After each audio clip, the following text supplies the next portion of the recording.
আমরা যার কবরকে কেন্দ্র করে বিভিন্ন উৎসব করছি, তিনি এই জায়গায় এসেছিলেন 360 জন মানুষ নিয়ে, মাত্র 360 জন মানুষ নিয়ে। তৎকালীন সময় এখানে একজন জালেম শাসক ছিলেন, তার নাম হচ্ছে গৌর গোবিন্দ। নাম শুনেছেন? তার সময় মুসলিমদের উপর প্রচণ্ড নির্যাতন হতো। এক ব্যক্তির সন্তান জন্ম হওয়ার ঘটনায় সে গরু করে মানুষকে খাওয়াতে চেয়েছিল, এতে করে তার সন্তানকে তার চোখের সামনে মেরে ফেলা হয়েছে। এগুলো ইতিহাসে লেখা আছে, আমরা পড়েছি, আল্লাহ ভালো জানেন, আমরা এগুলো হিস্ট্রির মধ্যে পড়েছি। তো তিনি সোনারগাঁ চলে যান। সোনারগাঁ গিয়ে তৎকালীন বাংলার শাসককে তিনি বিচার দেন। তিনি কিছু ফোর্স পাঠান, সাথে পাঠিয়ে দেন এই ইয়েমেন থেকে আগত এই যে শাহজালাল রাহিমাহুল্লাহ এবং তার 360 জন। প্রথমে ছিল 210 জন। রাস্তায় আস্তে আস্তে আস্তে আস্তে দাওয়াতি কাজ করতে করতে করতে করতে আরও বেশ কিছু অনুসারী তার হন, তার হাতে বায়াত গ্রহণ করেন এবং 360 জনের একটা বাহিনী তিনি গঠন করেন। শুধু আধ্যাত্মিকত্বেই তিনি আল্লাহর মারিফতওয়ালা মানুষ ছিলেন এমন নয়, বরং চলতি পথে মানুষকে দাওয়াতও দিয়েছেন। এক পর্যায়ে রাজা গৌর গোবিন্দের বিরুদ্ধে সশস্ত্র যুদ্ধও করেছেন। আপনারা কি মনে করেন এই অঞ্চলে ইসলাম কিভাবে এসেছে? খালি দাওয়াতের মাধ্যমে? আমি এখন যা দিচ্ছি এটা দাওয়াত, আমি যা দিচ্ছি এটা দাওয়াত। আমি আপনাকে নামাজের দাওয়াত দিতে পারি, কিন্তু নামাজ আমি এখানে প্রতিষ্ঠা করতে পারবো না। আমার কথা কি বুঝতে পারছেন? কিন্তু ওমর রাদিয়াল্লাহু আনহুর যুগে নামাজ প্রতিষ্ঠিত ছিল। কেউ নামাজ না পড়লে শাস্তি প্রদান করা হতো। যখন আপনি নামাজ না পড়লে মুসলিমদেরকে শাস্তি দিতে পারবেন, বালেগ বিনা ওযরে নামাজ পড়ছে না, নামাজের ওয়াক্ত হয়ে গেছে, হাইয়া আলাস সালাহ, আজান হচ্ছে, দোকান খুলে ব্যবসা করছে, যখন ওই দোকানে গিয়ে চার্জ করতে পারবেন তখন সালাত কায়েম হয়েছে। এখন আমরা সালাতে দাওয়াত দিচ্ছি, ভাই নামাজের দিকে আসেন। বিগত 100 বছরের অবস্থা আমি ব্যাখ্যা করবো ইনশাল্লাহ, সামনে এটা বলে ছড়ি। তিনি শুধু দাওয়াতই দেন নাই, মানুষের আধ্যাত্মিক বিষয়গুলো পরিবর্তন করেছেন। তার অনুসারীদেরকে নিয়ে সেখানে এসেছেন। ইতিহাসের বইগুলোতে লেখা আছে সেই রাজা জাদুবিদ্যায় পারদর্শী ছিল, জাদুবিদ্যায় পারদর্শী ছিল। ব্রহ্মপুত্র নদী থেকে শুরু করে সুরমা পর্যন্ত প্রত্যেক নদীর নৌযান তিনি বন্ধ করে দেন, যাতে শাহজালাল রাহিমাহুল্লাহ এখানে আসতে না পারে। যখন ইমানের সৈনিকরা মাঠে নামে তখন কুফররা ভয় পায় না? ভাই কি পায় না? তো তারাও ভীত ছিল তখন, কারণ যখন আপনি জুলুম করবেন কারো উপরে না, তখন অটোমেটিকলি আপনার মনের মধ্যে একটা ভয় কাজ করবে। যখন আপনি কারো প্রতি জুলুম করবেন অটোমেটিকলি মনের মধ্যে একটা ভয় কাজ করবে আপনার। যখন আপনি শিরক করবেন মনের মধ্যে ভয় কাজ করবে। যখন আপনি নবীর সুন্নতের খেলাফ চলবেন, ইসলামের এগেইনস্টে শত্রুতা করবেন, মনের কোথায় জানি একটা অজান্তে একটা ভয় কাজ করবে, না জানি আল্লাহ কবে আমাকে ধরেন, হবে না?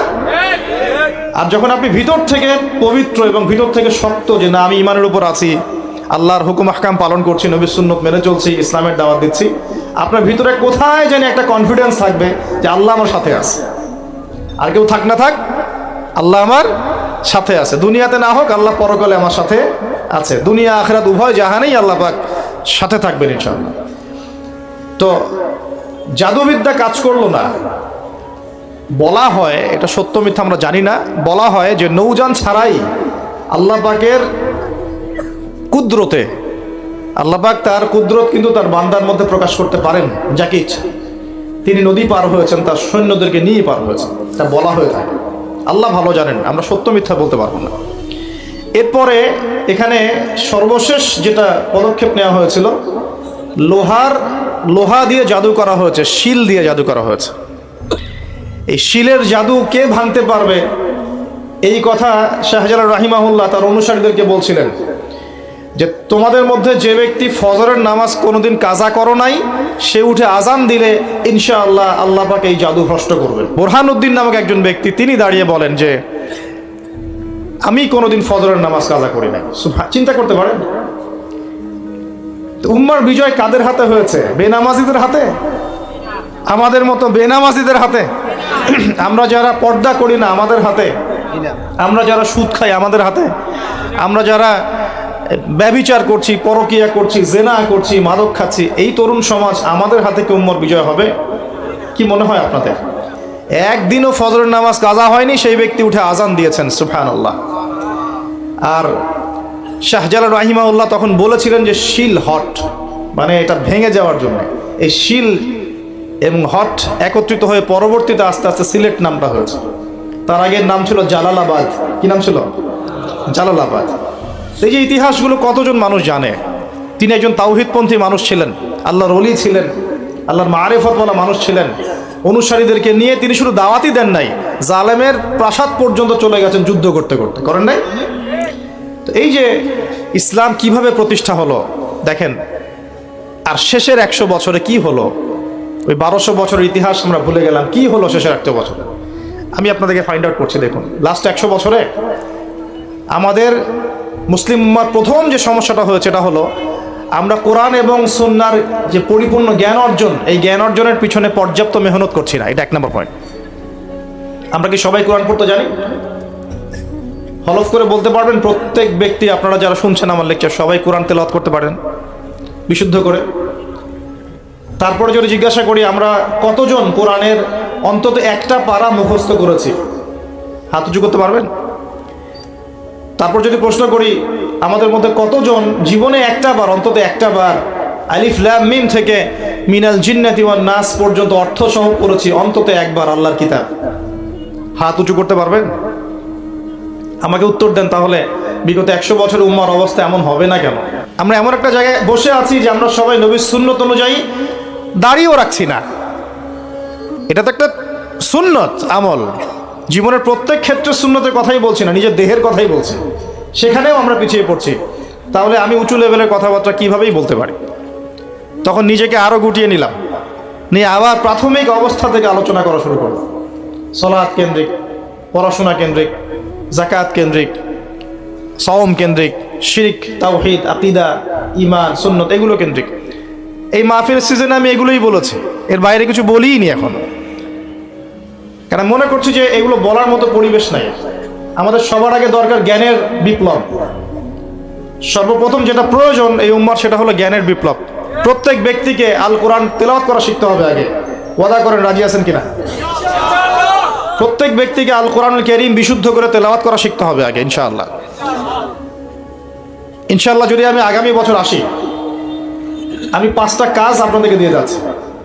আগামী বছর এসে আমি 5টা কাজ আগে নিব, তারপর আলোচনা হবে। 1 নাম্বার, সবাইকে বিশুদ্ধ কোরআন তেলাওয়াত করা শিখতে হবে, 1 নাম্বার। 2 নাম্বার, অন্তত একবার আলিফ লাম মিম থেকে মিনাল জিন্নাতি ওয়ান নাস পর্যন্ত এই 30 পারা কোরআন অর্থ সহ অন্তত একটা বার পড়ে দেখতে হবে 1 বছরে। পারবেন? আমি হিসাব করে দেখেছি, যদি প্রত্যেক দিন আপনি 20টা করে আয়াত তেলাওয়াত করতে পারেন এবং 20টা আয়াতের অর্থ পড়তে পারেন, আপনি 1 বছরে আল কোরআন শুরু থেকে শেষ পর্যন্ত অর্থ সহ পড়তে পারবেন ইনশাআল্লাহ। দৈনিক 20টা আয়াত পড়া খুব কঠিন। প্রত্যেক ফরজ নামাজের পরে যদি 4টা করে আয়াত পড়েন, তাও 16টা আয়াত হয়, 20টা আয়াত হয়, সরি। 5 ওয়াক্ত ফরজ সালাতের পরে যদি আমরা 4টা করে আয়াত তেলাওয়াত করি, যে কোনো 4টা আয়াত একদম শুরু থেকে নিয়ে 4টা করে আয়াত পড়ি এবং অর্থগুলো পড়ি, 5 ওয়াক্ত নামাজ শেষে আমরা 20টা আয়াত তেলাওয়াত করে ফেলব। খুব কঠিন। 2 নম্বর কাজ। 3 নম্বর হচ্ছে আমাদের প্রিয় নবী মুহাম্মদুর রাসূলুল্লাহ সাল্লাল্লাহু আলাইহি ওয়াসাল্লামের জীবনী গ্রন্থ অন্তত একটা বার 1 বছরে পড়ে দেখতে হবে। পারা যাবে ইনশাআল্লাহ? একটা বইয়ের নাম বলে দেব, আর রাহিকুল মাখতুম। কি নাম? আর রাহিকুল মাখতুম। যদি বই কিনতে না পারেন, সামর্থ্য না থাকে, আমাকে বলেন, কিনে দেবো ইনশাআল্লাহ। প্রয়োজনে আমরাই কিনে দেব, তাও পড়েন। আর রাহিকুল মাখতুম এই বইটা হচ্ছে 1182টা বইয়ের মধ্যে প্রথম পুরস্কার প্রাপ্ত বই। লেখক হচ্ছেন আল্লামা সফিউর রহমান মোবারকপুরী রাহিমাহুল্লাহ। বিগত 100 বছরে আমরা কি করেছি এই জায়গাটা একটু দেখেন। প্রথমত আমরা দিনের বেসিক যে পড়াশোনার জ্ঞান অর্জন, এই জ্ঞান অর্জন থেকে আমরা মোটামুটি পিছিয়ে যাচ্ছি। আমরা মনে করছি যে এগুলো আলেম ওলামাদেরই কাজ, দায়ীদের, বক্তাদের, তাদেরই কাজ দিনকে নিয়ে ফিকির করা, আমাদের কোনো দায়িত্ব নাই। এটা কি ঠিক হবে? এই দিন কি আমাদের সবার না? বাংলাদেশ একটা রাষ্ট্র। বাংলাদেশ রাষ্ট্রটা কি শুধু পলিটিশিয়ানদের দ্বারাই টিকে থাকে? এখানে সাধারণ জনগণ আছে, পুলিশ প্রশাসন আছে, যুবক যুবতী আছে, শিশুরা আছে, বিভিন্ন অর্থনৈতিক সেক্টরে মানুষ আছে, ফাইন্যান্সের ক্ষেত্রে মানুষ আছে, মিলস, ইন্ডাস্ট্রিজ, ফ্যাক্টরিজ আছে, অনেক কিছু আছে। সব কিছু মিলেই কি একটা জাতি না? এখন যদি মোট একটা অংশের মানুষ দায়িত্ব ছেড়ে দেয়, শুধু প্রশাসন বলে যে আমরা দায়িত্ব পালন করবো না, আপনারা বোঝেন, তাহলে এই পুরো দেশের সিস্টেমটা কলাপস করবে না? শুধু ব্যাংকিং সিস্টেমের মানুষরা যদি বলে আমরা আর ব্যাংক চালাবো না, আপনারা চালান, যা করেন করেন, এই দেশের ইকোনমিক সেকশনটা কলাপস করবে না? যদি ব্যবসায়ীরা বলে আমরা কোনো ব্যবসা করবো না, শুধু এই যে এক্সপোর্ট ইম্পোর্ট অথবা এই যে ট্রানজ্যাকশন মানে বাস ট্রাক যেটা আমরা বলি, শ্রমিক মোটর শ্রমিক, তারাই যদি বলে আমরা আর গাড়ি ঘোড়া চালাবো না, জনগণ ভোগান্তিতে পড়বে না? একটা রাষ্ট্র বলেন, সমাজ বলেন, উম্মা বলেন, টিকে থাকে সবার প্রচেষ্টার উপরে। সবাই যখন যার যার জায়গা থেকে তার দায়িত্ব পালন করে, তখন সে রাষ্ট্রের বিজয় কেউ ঠেকাতে পারে? কেউ পারবে না ইনশাআল্লাহ। একই জিনিস উম্মার ক্ষেত্রেও। আমরা যদি মনে করি যে আমরা এটা আলেম ওলামাদেরই কাজ, হ্যাঁ, হাফেজে কোরআন তারাই কোরআন চর্চা করবে, যিনি মুফতি মুহাদ্দিস তারাই ইসলাম নিয়ে পড়ে থাকবে, আমরা কিছু জানি না, তাহলে সমস্যা। আমাদের বেসিক জ্ঞান সবাইকে অর্জন করা উচিত। রাসূল সাল্লাল্লাহু আলাইহি ওয়াসাল্লাম বলছেন, তালাবুল ইলমি ফরিদা আলা কুল্লি মুসলিম, প্রত্যেক মুসলমানের উপরে দিনের জ্ঞান অর্জন করাটা ফরজ করা হয়েছে। আমরা কি পড়াশোনা করবো ইনশাআল্লাহ? একটু বেসিক পড়াশোনা করবেন, কোরআন পড়াটা শিখুন, অন্ততপক্ষে নবী সাল্লাল্লাহু আলাইহি ওয়াসাল্লামের 40টা হাদিস মুখস্থ করেন, বেসিক কিতাবগুলো পড়েন, যেমন রিয়াদুস সালেহিন, বুলুগুল মারাম, মিশকাতুল মাসাবি, হাদিসে আরবাঈন, ফয়জুল কালাম, বেসিক বইগুলো একটু পড়ার চেষ্টা করেন। নবী সিরাতগুলো পড়েন, ইসলামের ইতিহাসগুলো পড়েন, আকিদার বইগুলো পড়েন। এরপরে আপনি কোনো মাসআলায় ঠেকে গেলে ইমাম সাহেব আছেন, আলেম আছেন, মুহাদ্দিস আছেন, মুফতিরা আছেন, তাদেরকে জিজ্ঞাসা করবেন এবং তাদের সাথে পরামর্শ না করে দিন পালন করবেন না, অবশ্যই পরামর্শ করবেন। আল্লাহ পাক তৌফিক এনায়েত করুন। কাজ দিয়ে যাচ্ছি, কোরআন তেলাওয়াত শিখতে হবে, নবীর জীবনী একবার পড়তে হবে, একবার টপ টু বটম কোরআনের অর্থ পড়বেন। আরেকটা কাজ দিব, সেটা হলো নবী সাল্লাল্লাহু আলাইহি ওয়াসাল্লামের 40 হাদিস কমপক্ষে মুখস্থ করতে হবে। পারা যাবে ইনশাআল্লাহ? 1 বছর সময় থাকলো, পারবেন তো ইনশাআল্লাহ? উম্মার পিছিয়ে পড়ার কারণ প্রথমত জ্ঞান থেকে পিছিয়ে পড়া। শুধু এই জ্ঞান নয়, আমরা কিন্তু অনেক ক্ষেত্রে বিশ্বে যে জ্ঞানগুলো মানে প্রয়োজন হচ্ছে, যেমন আইসিটি, আপনার medical science, engineering, philosophy, economics, geopolitics, যে বিশ্বকে ডিল করতে যে জ্ঞানগুলো দরকার, এই জ্ঞানগুলো অর্জনের ক্ষেত্রেও কিন্তু আমরা অনেকে পিছিয়ে পড়ছি না? পড়ছি কি না? একজন ইমাম সাহেব কেন জানবেন না যে ওয়ার্ল্ডে কি হচ্ছে? জানা উচিত কি না?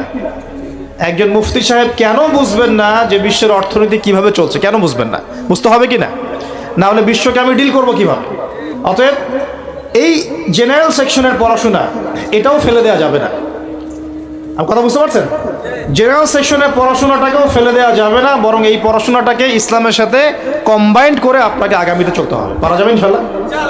আল্লাহ পাক তৌফিক দেয়। অনেকে ভাই দেখি নামাজ শুরু করেছেন, এখন মাদ্রাসায় ভর্তি হতে যাচ্ছেন, এদিকে আপনি অনার্স পড়া শুরু করেছেন, হ্যাঁ, মাস্টার্স দিচ্ছেন, বলছেন এখন আর অনার্স মাস্টার্স ভালো লাগে না, আমি সব বাদ দিয়ে মাদ্রাসায় ভর্তি হব। সবাই কি মাদ্রাসায় পড়তে পারবে? সম্ভব? আপনি যে সাবজেক্টে পড়ছেন ওই সাবজেক্টে পড়াটা শেষ করে ওই জ্ঞানটাকে আপনি ইসলামের কল্যাণে কাজে লাগানোর চেষ্টা করেন। আমি রিকোয়েস্ট করব প্রত্যেক মুসলমান ভাই যেন দিনের অন্তত বেসিক পড়াশোনাগুলো করেন, জ্ঞান অর্জন করেন। আল্লাহ পাক তৌফিক এনায়েত করুন, আমিন।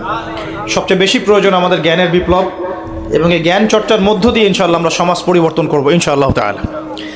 দেখুন, আইয়ামে জাহিলিয়াতের সেই 23 বছর পরিবর্তন হয়েছে কোরআন এবং সুন্নাহর জ্ঞানের মাধ্যমে। কিন্তু নবী সাল্লাল্লাহু আলাইহি ওয়াসাল্লাম এই কোরআন সুন্নাহর জ্ঞানকে সাহাবীদের মধ্যে ছড়িয়ে দিয়েছেন এবং তারা সেই জ্ঞানের আলোকে তাদের ব্যক্তিজীবন পরিবর্তন করেছেন, তাদের পরিবার পরিবর্তন করেছেন, তাদের আকীদা বিশ্বাস পরিবর্তন করেছেন। দুনিয়ার যে বস্তুবাদিতা, এখান থেকে পরকালের চেতনা জাগ্রত হয়েছে। আল্লাহ পাকের আদেশের সামনে আত্মসমর্পণের চেতনা নিয়েছেন।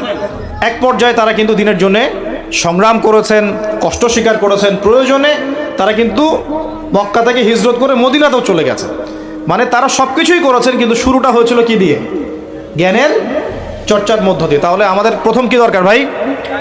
কোরআন এবং হাদিসের কেন্দ্রিক জ্ঞানের চর্চা। আল্লাহ পাক সবাইকে করার তৌফিক এনায়েত করুন, আমিন। আর এই জ্ঞান চর্চাটার কথা বলি, একা একা হবে না, ওস্তাদ লাগবে কি না? টিচার লাগবে, ওস্তাদ লাগবে।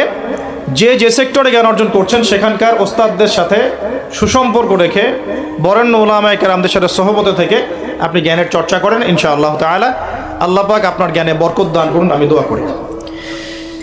দ্বিতীয় যে বিষয়টা আমরা পিছিয়ে পড়েছি বিগত 100 বছরে, সেটা হলো আমরা জানি অনেক কিছুই, জানা অনুযায়ী আমল সবাই করি না। এটা হচ্ছে দ্বিতীয় রিজন। আমরা অনেক সময় অনেক বড় বড় কথা বলি, কিন্তু কথা অনুযায়ী কাজ নাই। অনেক কিছু জানি ঠিকই, কিন্তু আমল করতে পারি না। আমরা একটা সূত্র ফলো করলেই জানা অনুযায়ী আমল করতে পারবো ইনশাআল্লাহ। আমি কি সূত্রটা বলে দিব?